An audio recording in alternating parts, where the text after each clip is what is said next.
Soc la Teresa Sabater Puig, visc a Sant Vicenç dels Horts, soc educadora ambiental, ara per això estic ajudant a l'empresa familiar a Mercabarna. Me llamo Domingo Alfonso Carrasco, nacido en Huelva.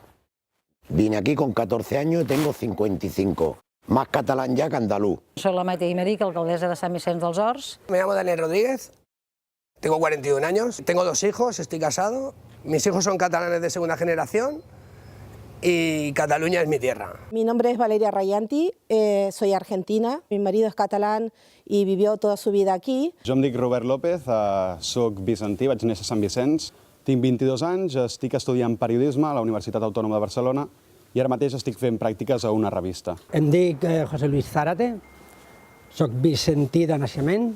L'Oriol, el millor consell que m'ha donat era no deixeu la feina i cuideu la família. Per mi l'Oriol significa una persona molt propera. Em va emocionar molt, per exemple, quan a l'1 d'octubre vam anar a votar i a defensar les urnes a l'Escola Sant Jordi i ell va venir a donar-nos un missatge, tot i les pressions que hi havia en aquell moment, tot i tota la feina que podia tenir, ell va venir, es va apropar als ciutadans i ens va fer un missatge de votarem, de tingueu confiança perquè nosaltres podem tirar endavant aquest projecte. Oriol, su grandeza es su nobleza.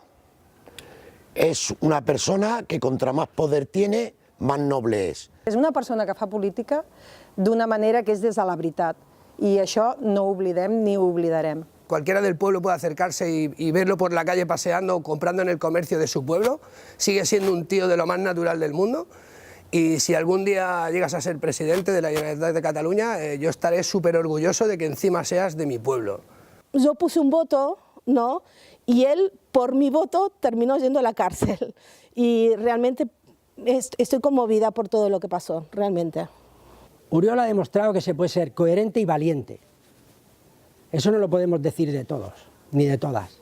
Y si se piensan que encarcelando a la gente van a callar un sentimiento, están muy equivocados. Aquí estamos todos contigo. Tus compañeros están a muerte contigo. No te sientas solo. Quan ell va anar a l'audiència sabent que podia ingressar a presó, em va dir Maite, jo des d'allà ja no podré fer res més.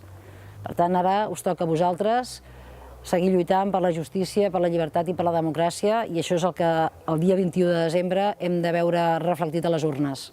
Para mí votar el día 21 de diciembre significa libertad de expresión, democracia. Libertad. Poder elegir lo que quiero. Decir lo que pienso. Que nadie me tenga que imponer lo que quieran los demás. Per mi no són unes eleccions legítimes, no les hauríem de fer, però, per l'altra banda, per mi són cabdals, molt importants.